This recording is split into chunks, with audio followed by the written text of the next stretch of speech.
5 number में board exam में ये क्वेश्चन तो आपको ज़रूर देखने को मिलेंगे। पहला क्वेश्चन क्या बोल रहे हैं, समीकरण युग्म इतने और इतने का ग्राफ खींचें और हल करें। मतलब ग्राफ भी खींचना है और हल करके ग्राफी विधि द्वारा आपको आंसर भी बताना है कि कैसा होगा, कितना होगा। तो क्वेश्चन नंबर 5 नंबर में आएगा, 26 नंबर में क्वेश्चन है। ठीक है, दिया है हमें, सबसे पहले लिखेंगे दिया है। ठीक है, दिया क्या है हमें, बहुत ही शानदार क्वेश्चन है। 2x प्लस 3y बराबर 17, समीकरण नंबर 1। और जो दूसरा में दे रखा है वो दे रखा है 3x माइनस के 2y बराबर 6। तो मैंने आपको हमेशा बोला है कि जब समीकरण के आप बिंदु निकालोगे वो तो पूर्णांक में होना चाहिए, भले ही वो प्लस में हो माइनस में हो, इससे फ़र्क नहीं पड़ता, लेकिन आपको बिंदु पूर्णांक में ही निकालना है। ठीक है, देखो समीकरण 1 से समीकरण 1 लेके चल रहे हैं हम, मान लेते हैं। और एक्स और वाई का ऐसा मान मानना है ताकि हल करके मानो पूर्णांक और मिले भी पूर्णांक। मैंने y बराबर 1 मान लिया, तो यहाँ y की जगह पे 1 रखूँगा मैं, तो 2x y की जगह पे 1 रख दिया। तो देखो आपका क्या हो जाएगा, 2x प्लस का 3 होगा और प्लस का 3 इधर के क्या हो जाएगा, ये बराबर का चिन्ह है, इधर आके क्या हो जाएगा माइनस का। तो 17 में से 3 घटाएंगे कितना आ जाएगा 14, 2 से काटोगे 2 सत्ते 14, तो x का मान आ जाएगा 7। जो पहला वाला बिंदु होगा, पहले x आता है, x आपका 7 है और y आपने 1 माना था, एक बिंदु निकला है। अब आपको और एक बिंदु निकालना है इसी समीकरण से। तो मान लेते हैं, माना x बराबर 4 मान लेते हैं। ठीक है, तो देखो यहाँ रखेंगे 4, तो क्या हो जाएगा, x की जगह पे मैंने 4 रखा और ये y। ठीक, सो देखिए 4 दूनी 8 हो गया, प्लस के 3y। और ये सारा जितना प्रैक्टिस करोगे आप उतना आपका दिमाग में कैलकुलेशन चलेगा। ठीक है, 17 में से 8 घटाओगे 9 आ जाएगा, देखो 3 तिया 9, तो y का मान आपको 3 मिल गया। तो जो अगला बिंदु मिला मुझे, x मैंने 4 माना था और y मुझे 3 मिला। कोई दिक्कत, कोई परेशानी यहाँ तक नहीं होनी चाहिए। तो ये हमारा समीकरण नंबर 1 से मैंने 2 अलग अलग बिंदु निकाल दिए। अब हम आते हैं अगले वाले समीकरण में। अगला वाला तो बहुत ही आसान है, देखो अगला वाला बहुत आसान है। अब यहाँ लिखेंगे समीकरण 2 से। ठीक, तो मान लो बिंदु, कुछ भी मान सकते हो, माना देखो, माना x बराबर में 0 मान लेता हूँ, 0 पे एक पूर्णांक होता है, तो 3 गुणा 0 माइनस के 2y। आसान इसलिए क्योंकि ये जो 6 2 से भी कटता है और 3 से भी कटता है, इसलिए ये आसान क्वेश्चन है। 3 गुणा 0, 0 में से 2y घटाओगे माइनस के 2y आ जाएगा, और 2 3 6, तो y का मान आ जाएगा माइनस के 3। तो जो r बिंदु होगा, पहले x आता है, x आपने 0 माना, y आपको माइनस के 3 मिला। ठीक, पुनः फिर से मानो आप x दोबारा मान सकते हो, लेकिन y भी मान सकते हो, जो आपको सही लगे। मैंने मान लिया आपकी बार y को 0 माना, तो y 0 यहाँ रखूँगा, 3 गुणा x और ये 0, ये 0 हो जाए। किसी भी संख्या से 0 घटाने में वही संख्या आ जाती है, 3 दूनी 6, तो x का मान क्या आ गया, 2 आ गया। तो जो अगला बिंदु होगा, x पहले आता है और y आपने क्या माना था 0, तो दोनों समीकरण से हमें 2 बिंदु तो मिल गया आराम से। अब इन बिंदुओं को हमें दिखाना ग्राफ पेपर में। ये मैं आपके सामने ग्राफ पेपर लेके आया हूँ और आपको ग्राफ पेपर बोर्ड एग्जाम में मिलेगा। ठीक, और उसी ग्राफ पेपर में आपको हल करके दिखाना है। मैं यहाँ पेन से बना रहा हूँ, आपको पेंसिल से बनाना है, ये ध्यान रखिएगा। ठीक है, और ग्राफ पेपर में गलती मत करना क्योंकि एक ही मिलेगा और रोल नंबर वगैरह ग्राफ पेपर में लिखना होता है, ये तो नंबर नहीं मिलते हैं। ये एक्स अक्ष है, ये एक्स डैश है, ऊपर का मान वाई प्लस में होता है, नीचे वाई का मान नेगेटिव में होता है। 1 2 3 4 5 6 7 8, ये केंद्र है, 1 2 3, ये सब लिखना होता है। नहीं लिखोगे नंबर कटेंगे, कटेंगे के नंबर ही नहीं मिलेंगे। नीचे -1 -2 -3, इधर है -1 -2 -3। चलिए पहले वाले बिंदु पे आ जाते हैं। पहला वाला बिंदु क्या है, एक्स पे 7 जाना और वाई पे 1, ये 7 गए, वाई पे 1, ये पहला बिंदु आ गया, पी बिंदु। उसके बाद अगला जो बिंदु है, एक्स पे 4 जाना है और वाई पे 3, एक्स पे 4 जाना है और वाई पे 3, ये बिंदु है क्यू। इन दोनों बिंदुओं को मिलाते हुए हमें क्या खींचनी है, रेखा खींचनी है। देखो इन दोनों बिंदुओं को मिलाते हुए हम रेखा खींच देंगे। ठीक, ये खींच दिया। ये पहला वाला समीकरण है, तो समीकरण का नाम पहला वाला लिख भी दो ऊपर। ये क्या है? ये है 2x प्लस 3y बराबर 17। ठीक, अगला वाला हमारे पास बिंदु क्या है बच्चों? अगला वाला बिंदु है x पे 0 y पे 3, x पे 0 y पे माइनस की 3। ये बिंदु हो गया हमारा आर बिंदु। और अगला बिंदु है x पे 2 y पे 0, x पे 2 y पे 0, और ये बिंदु हो गया हमारा एस। इन दोनों बिंदुओं को मिलाते हुए हमें क्या खींचनी? रेखा खींचनी है। तो देखिए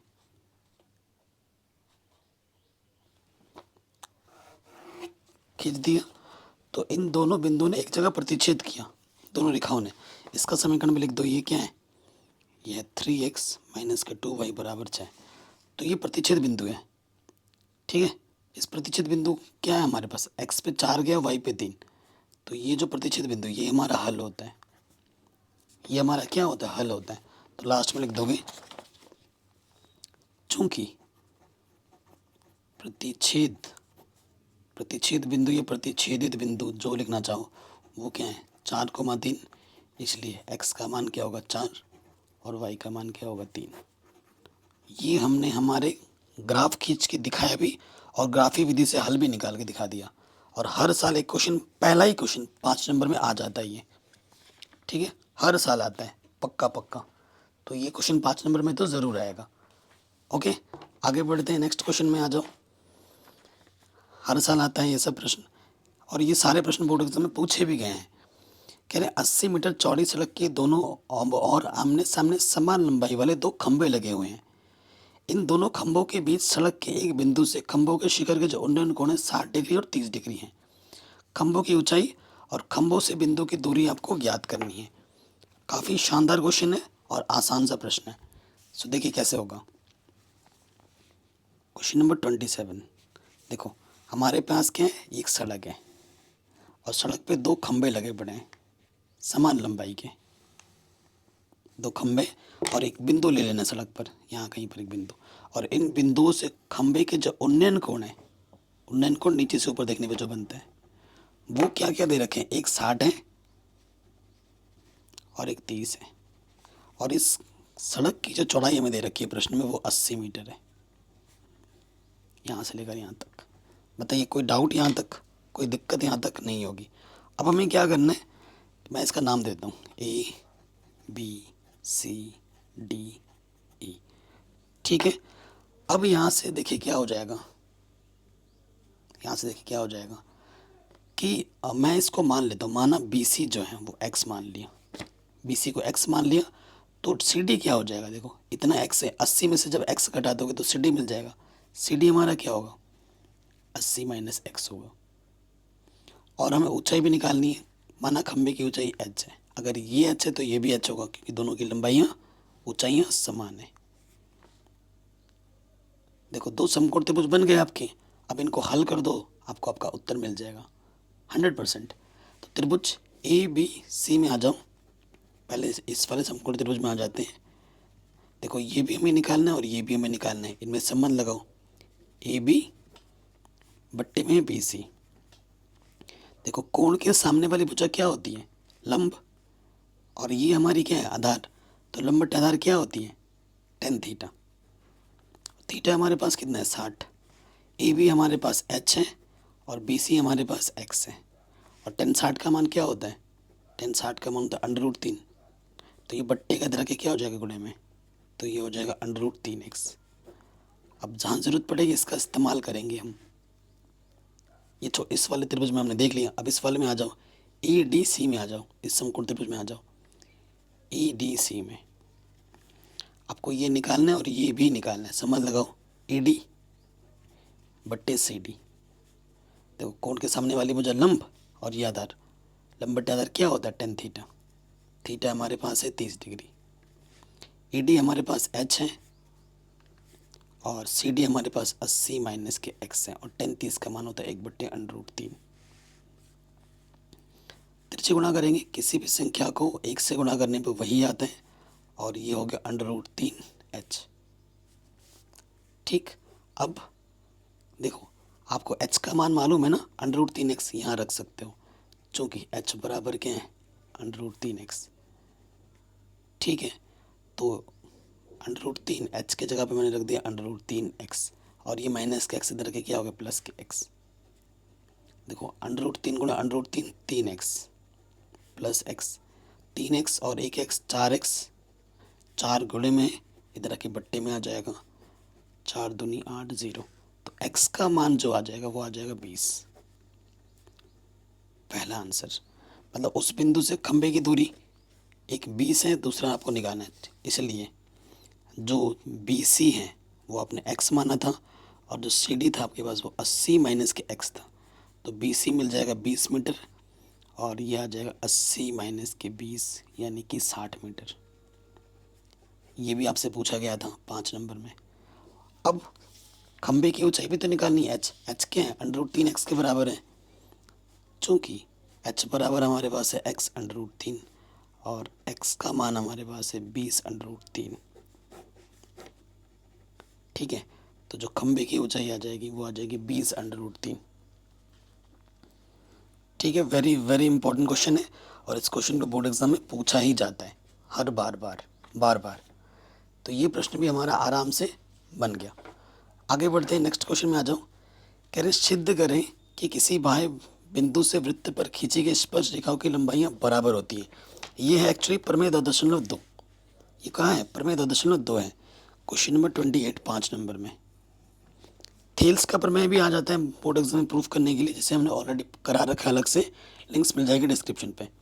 सो देखिए, ये हमारे पास एक वृत्त है, मस्त गोल बन गया यार। तो ये केंद्र का नाम दे देता हूँ मैं O। हमने बाह्य बिंदु ले लिया P, इससे डाल दिया 2 स्पर्श रेखाएं, ये A है और ये B है। ठीक, हमें प्रश्न में क्या सिद्ध करना है कि दोनों स्पर्श रेखाओं की लंबाइयाँ बराबर है। तो देखो सिद्ध क्या करना है, ये लिख देते हैं, जैसे मैं कर रहा हूँ वैसे ही एग्ज़ाम में आपको करना है, कोई शॉर्टकट नहीं। और एग्ज़ाम में बिल्कुल ऐसे ही करना है। सिद्ध क्या करना है, हमें सिद्ध करना है कि PA किसके बराबर है, PB के बराबर है, ये हमें सिद्ध करना है। तो उस अब सिद्ध करने के लिए हमें थोड़ा रचना करना पड़ेगा, थोड़ा कलाकारी करनी पड़ेगी। क्या करना पड़ेगा, सबसे पहले A से O को मिलाना है, फिर B से O को मिलाना है, और फिर P से O को मिलाना है। ये कलाकारी हमें करनी पड़ेगी। ठीक है, तो लिखेंगे BO PO AO को मिलाएं। ठीक, कोई दिक्कत, कोई परेशानी नहीं। अब देखो, आप जानते हैं प्रमेय 10.1 से 10.2 तभी प्रूफ होता है जब 10.1 की मदद लेनी पड़ी, तभी जाके प्रूफ होगा। क्या होता है कि भैया त्रिज्या और स्पर्श रेखा के बीच में 90 अंश का कोण बनता है।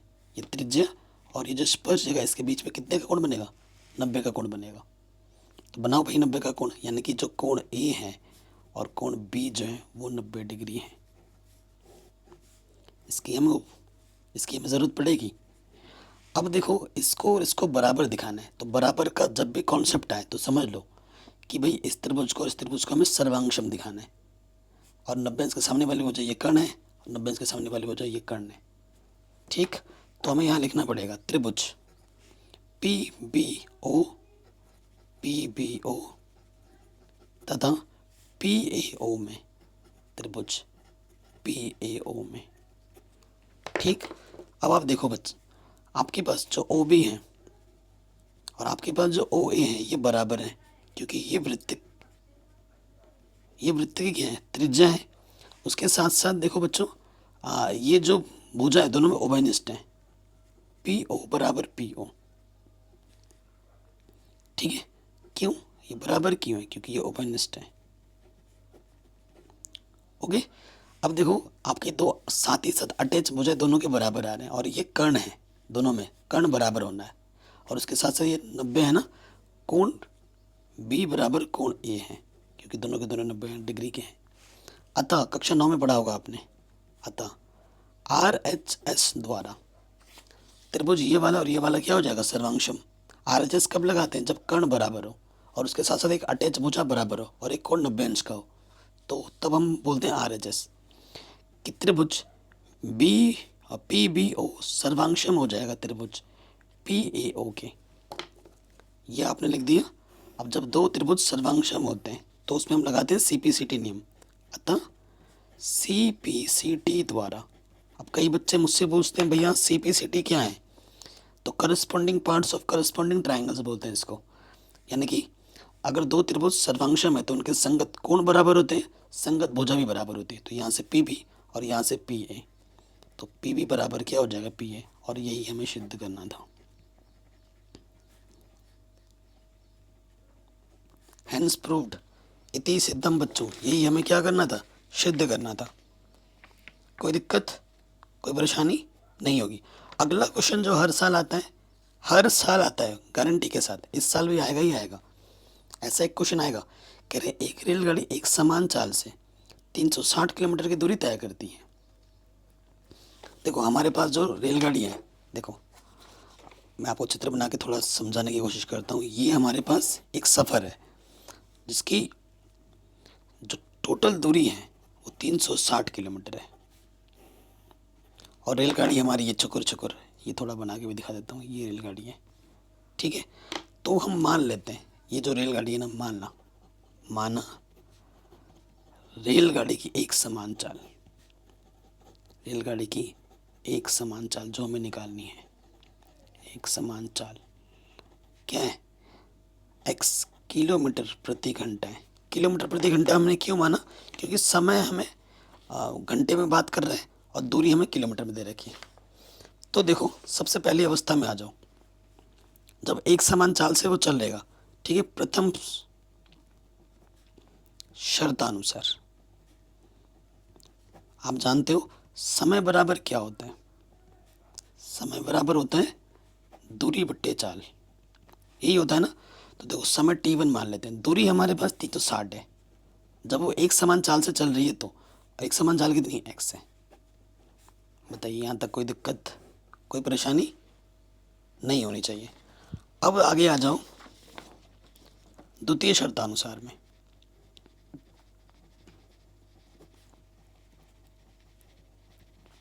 देखो जो द्वितीय शर्त है हमारी, उसमें क्या बोला जा रहा है, द्वितीय शर्त में ये बोला गया है, देखो कि यदि यह चाल 5 किलोमीटर प्रति घंटा अधिक होती है तो उसे 1 घंटा समय कम लगता है। द्वितीय शर्त में क्या है कि जो समय है, दूरी तो वही है, चाल बढ़ा दी गई है, जितनी थी उससे 5 घंटा और स्पीड बढ़ा देंगे। दूसरा समीकरण प्रश्नानुसार। अब आपको खुद सोचो, आंख बंद करके एक बार सोचो, अगर आपकी स्पीड ज़्यादा है तो आपको कम समय लगेगा, और अगर आपकी स्पीड कम है तो आपको ज़्यादा समय लगेगा। तो समय का अंतर कितना है, 1 घंटा, कम समय लगता है। यानी कि इसके पास इसको 1 घंटा ज़्यादा लगता है, इसके समय में से अगर इसके समय को घटाएं तो समय का अंतर कितना होगा, 1 होगा। ये प्रश्न में हम पता चल रहा है कि भैया t1 में से अगर t2 घटाएंगे ना तो समय का अंतर 1 है। t1 का मान रखो, t1 का मान है 360 बट्टे में x, और इसका मान है 360 बट्टे में है x प्लस 5। ठीक, अब इसको हमें हल करना है, वेरी इंपॉर्टेंट है, लॉशअप ले लो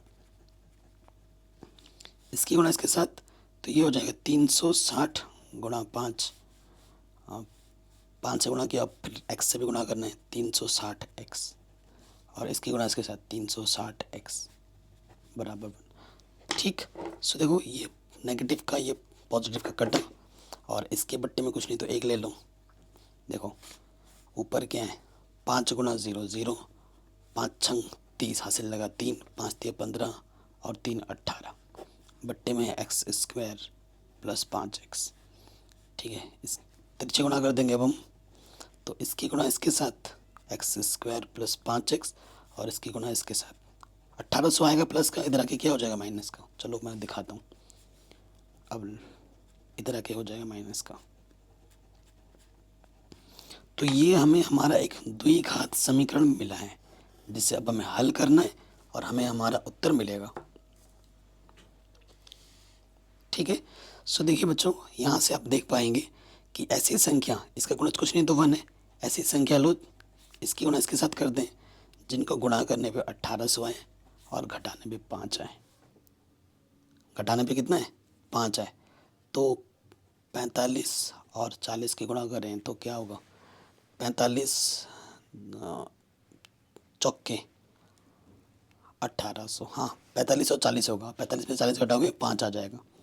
तो एक्स स्क्वायर 45x माइनस की 40, ठीक है।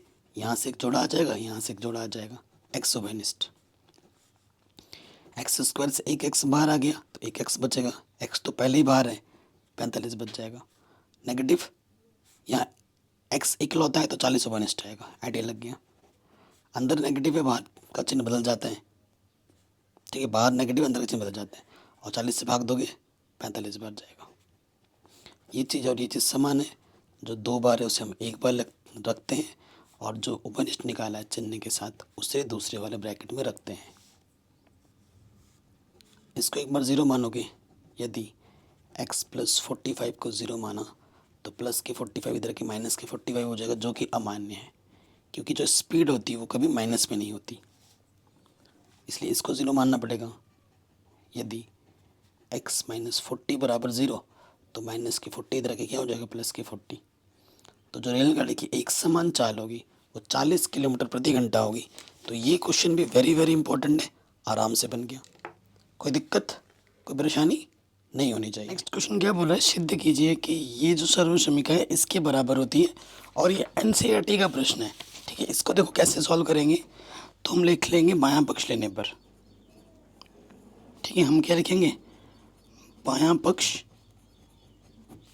लेने पर। तो बायां पक्ष क्या है उसको एक बार लिख लो।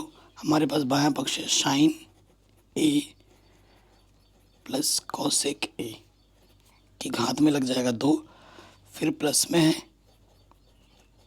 कॉस ए प्लस सेक ए की घात में है 2, ठीक, ये चीज़ है। अब देखो हमने बायां पक्ष ही क्यों लिया है, क्योंकि बाएं पक्ष में पद ज़्यादा है और दाएं पक्ष में कम है, तो जिधर ज़्यादा पद होते हैं उधर क्यों लेना होता है। हमें प्रूफ में 7 लाने हैं, ऐसे तो 7 आएगा नहीं, तो मैं क्या करूँगा, इसको खोल दूंगा, ए प्लस बी का होल स्क्वायर वाला सूत्र लगेगा, तो ये हो जाएगा ए का वर्ग प्लस बी का वर्ग और 2ab, ठीक है, 2ab। फिर देखिए इसमें भी वही सूत्र लग जाएगा, ए का स्क्वायर प्लस बी का स्क्वायर प्लस में 2ab। कोई दिक्कत कोई परेशानी नहीं होगी।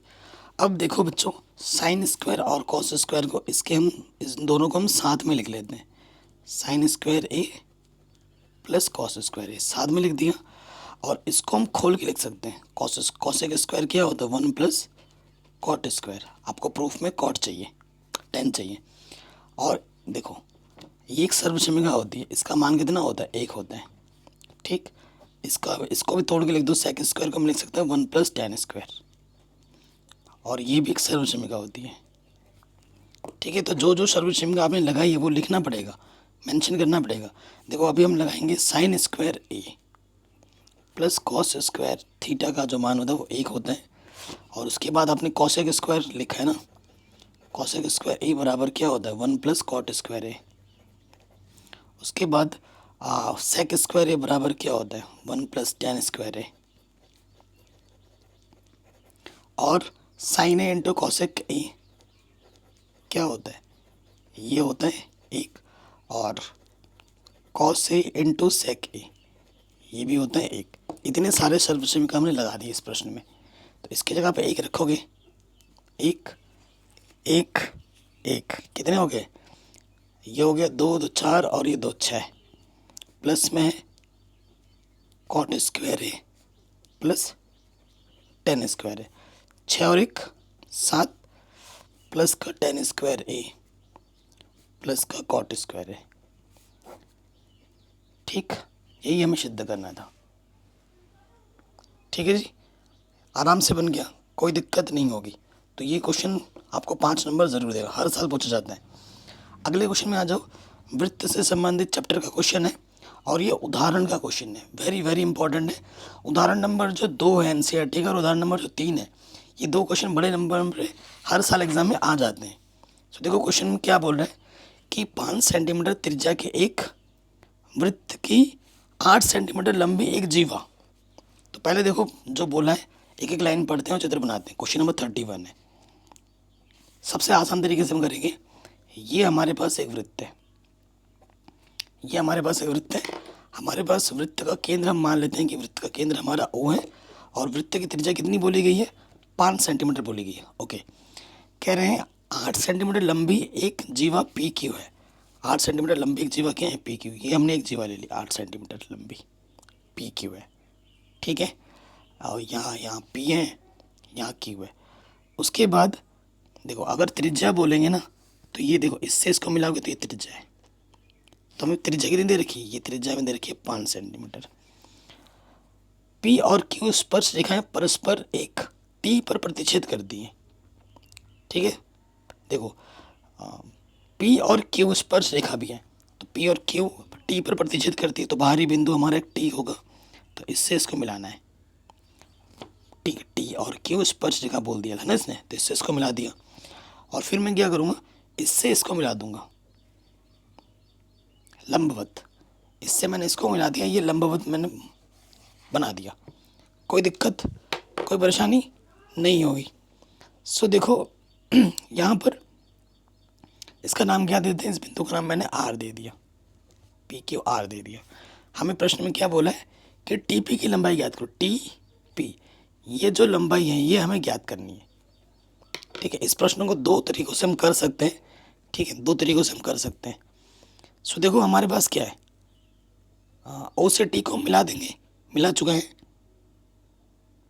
सो अब आप देखो ये क्या है एक्चुअली, पी टी क्यू, ये एक समद्विबाहु त्रिभुज है। क्योंकि समद्विबाहु त्रिभुज में क्या होता है, समद्विबाहु त्रिभुज में क्या होता है, क्योंकि बाएं बिंदु से वृत्त पर डाली गई स्पर्श रेखाओं की लंबाई बराबर होती है, ये बराबर है और ये इसका आधार है। और जब इसके बीचों बीच से जाएगा ना तो इसको ये, इस पर ये लंब होता है, इस पर ये क्या होता है, लंब होता है। देखेंगे चूंकि टी पी क्यू समद्विबाहु त्रिभुज है, समद्विबाहु त्रिभुज है, इसलिए क्या होगा, ये जो टी आर होगा ये पी आर पे लंब होगा, इसलिए ये जो टी आर होगा ये लंब होगा पी आर पर। तो यहाँ पर ये 90 अंश है, ये 90 अंश है, यानी कि जो हमारा त्रिभुज होगा, ठीक है, त्रिभुज टी आर पी समरूप हो जाएगा त्रिभुज किसके, पी आर के, ओके, ठीक है। और आप जानते हैं जब दो त्रिभुज समरूप होता है उनके संगत भुजा का अनुपात आपस में क्या होता है, बराबर होता है। तो मैं यहां से ले सकता हूं टी आर पी है ना, ये पी। सो देखो मैंने यहां से ले लिया टी पी, यहां से ले लिया मैंने टी पी, तो यहां से क्या आ जाएगा, पी ओ। और फिर मैंने यहां से ले लिया आर पी, तो यहां से क्या आ जाएगा, आर ओ। इन दोनों को ही ले रहे, इनसे ही काम चल जाएगा। देखो हमें टी पी निकालना है और हमें पी ओ दे रखा है क्या, पी ओ। क्वेश्चन में आ जाओ, पी ओ हमारे पास 5 है, ये दे रखा है। उसके बाद आर पी, ठीक है। देखो ये टोटल हमारे पास कितना था, ये टोटल हमारे पास 8 था, तो इसके बीचों बीच से गया है। और ये त्रिभुज और ये त्रिभुज क्या होता है, सर्वांक्षम होता है, तो ये 4 हो जाएगा और इधर से इतना 4 हो जाएगा, ठीक है। तो आर पी हमारे पास कितना है, 4 है। और आर ओ कितना है, ओके, आर ओ हमारे पास अभी हमने निकाला नहीं है, आर ओ निकल जाएगा। देखो कैसे निकल गया, चूंकि त्रिभुज पी आर ओ में पाइथागोरस प्रमेय से क्या होता है, कर्ण का जो वर्ग होता है, क्योंकि 90 अंश का गुण है ना, कर्ण का जो वर्ग होता है वो होता है आधार का वर्ग प्लस लंब का वर्ग। बड़े नंबर में यार एकदम छोटा क्वेश्चन थोड़ी ना आएगा। कर्ण हमारे पास क्या है, 5 है, वर्ग आधार हमारे पास आर ओ है जो कि हमें निकालना है, और लंब हमारे पास 4 है।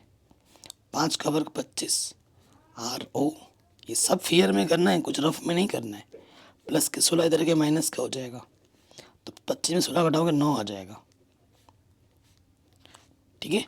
तो आर ओ क्या हो जाएगा, 3 वर्गमूल निकालोगे तो आर ओ आ जाएगा 3। अब इस आर ओ का मान यहाँ रख दोगे, चूँकि आर ओ कितना है 3 है, ये पहले कैलकुलेट कर लेना। तो टी पी बट्टे 5 और ये 4/3 गुणा कर दोगे, तिरछे गुणा 5 चौके 20/3। तो टी पी जो होगा, जो हमसे पूछा गया था, वो कितना होगा 20/3 सेंटीमीटर। वेरी वेरी इंपॉर्टेंट है, ठीक है। इसको दूसरी विधि से भी हम कर सकते हैं, लेकिन मैंने दूसरी विधि ऑलरेडी करा रखी है बाकी वीडियोस में, तो मैंने सोचा चलो इस विधि से इस क्वेश्चन को इस वीडियो में कर देते हैं, ठीक है। तो ये क्वेश्चन भी हमारा आराम से बन गया। आगे बढ़ते हैं। वेरी वेरी इंपॉर्टेंट क्वेश्चन है जो हर साल एग्जाम में आता है। कह रहे 6 मीटर चौड़ी और 1.5 मीटर गहरी एक नहर में पानी 10 किलोमीटर प्रति घंटे की चाल से बह रहा है। 30 मिनट में यह नहर के कितने क्षेत्रफल की सिंचाई कर पाएगी, जबकि सिंचाई के लिए 8 सेंटीमीटर गहरे पानी की आवश्यकता होती है। शानदार क्वेश्चन है, वेरी वेरी इंपॉर्टेंट है और कई बार बोर्ड एग्जाम में पूछा गया है और इस साल भी ज़रूर आएगा। सो देखिए, हमारे पास एक नहर है। नहर की देखो लंबाई होती है, नहर की चौड़ाई होती है और नहर की ऊंचाई भी होती है। तो देखो 6 मीटर चौड़ी है, तो चौड़ाई हमें दे रखी है 6 मीटर ये नहर की, ठीक है। गहरी, गहरी का मतलब क्या हुआ यहाँ पर, देखो जो गहरी हुई यहाँ पर लंबाई से होगी, ठीक है। और जो इसका बहाव है वो लंबाई नहीं, ये आपका चौड़ाई ऊंचाई से होगी। तो हमें ऊंचाई क्या दे रखा, देखो हमें नहर, नहर की लंबाई, लंबाई स्पीड से होती है 10 किलोमीटर प्रति घंटा। अब इस पर आएंगे, नहर की हमें चौड़ाई दे रखी है,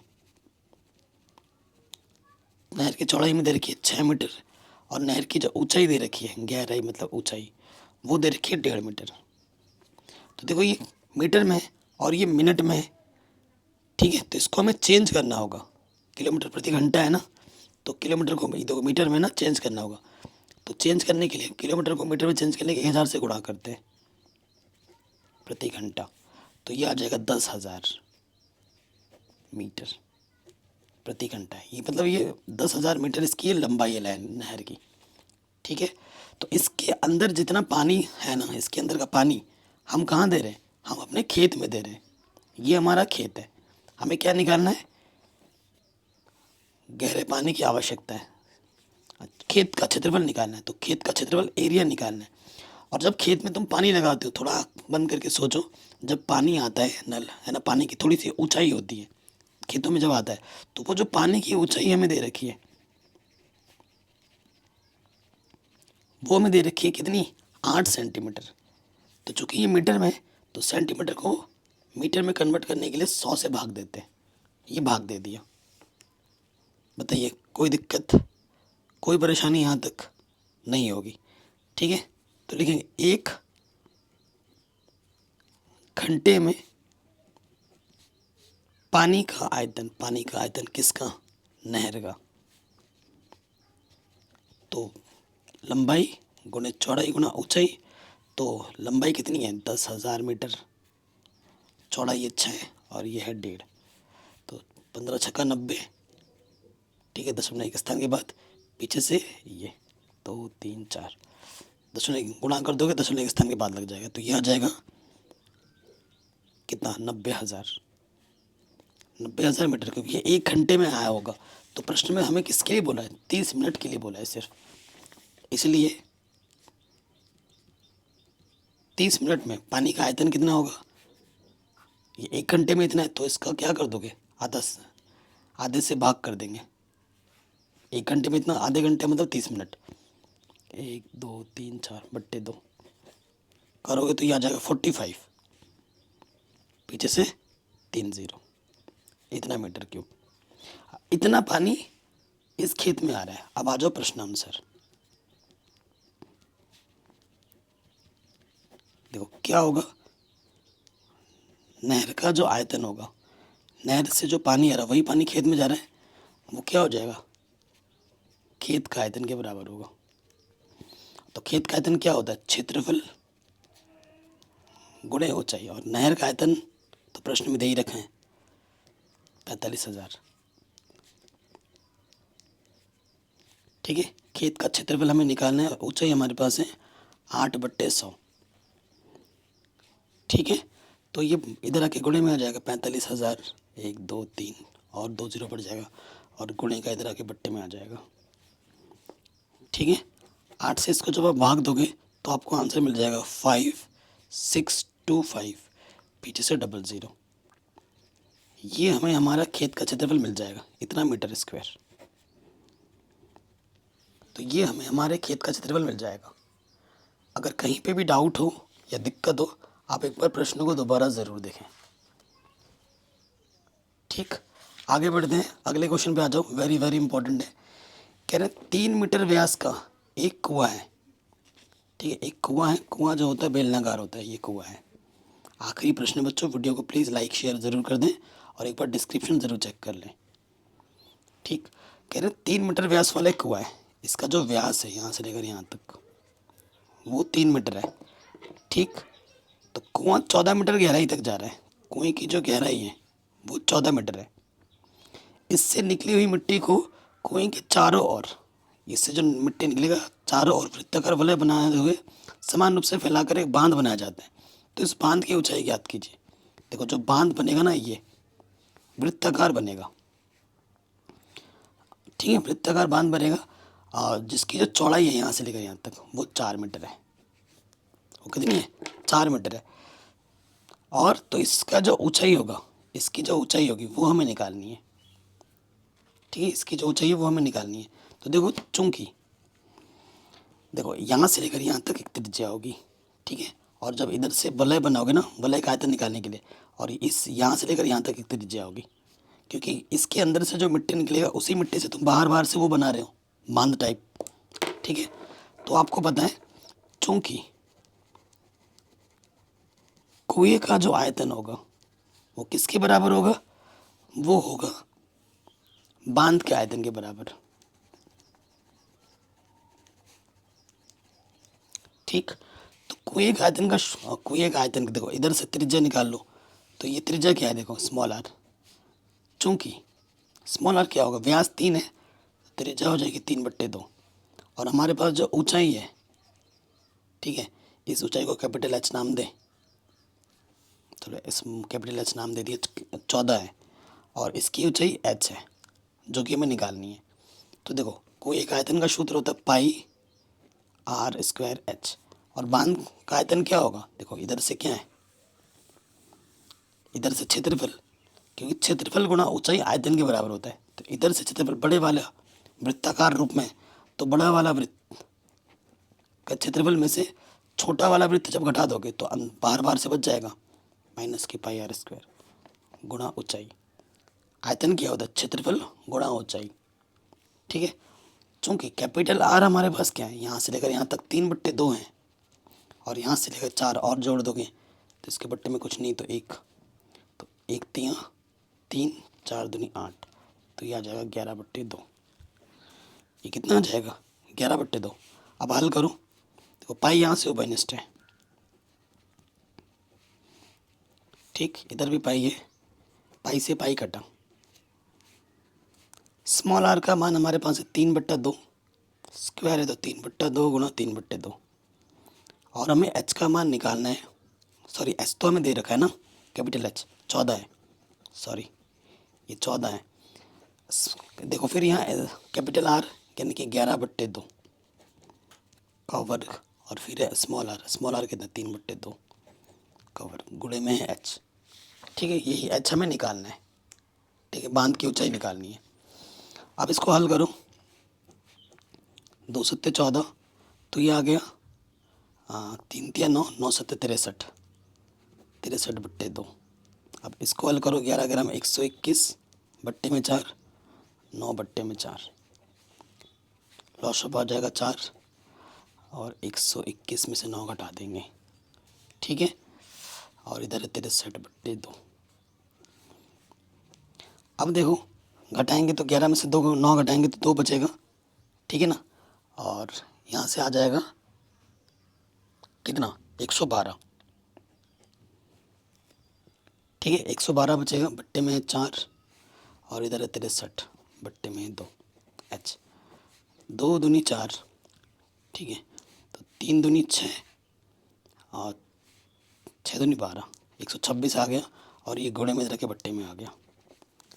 ठीक है, हल करोगे 112 से भाग दे दोगे 126 में, तो 112 एक कम 112 घटाएंगे, 6 में से 2 घटाएंगे 4, 1 दशमलव लगाओगे 0 पड़ेगा, फिर एक बार जाएगा।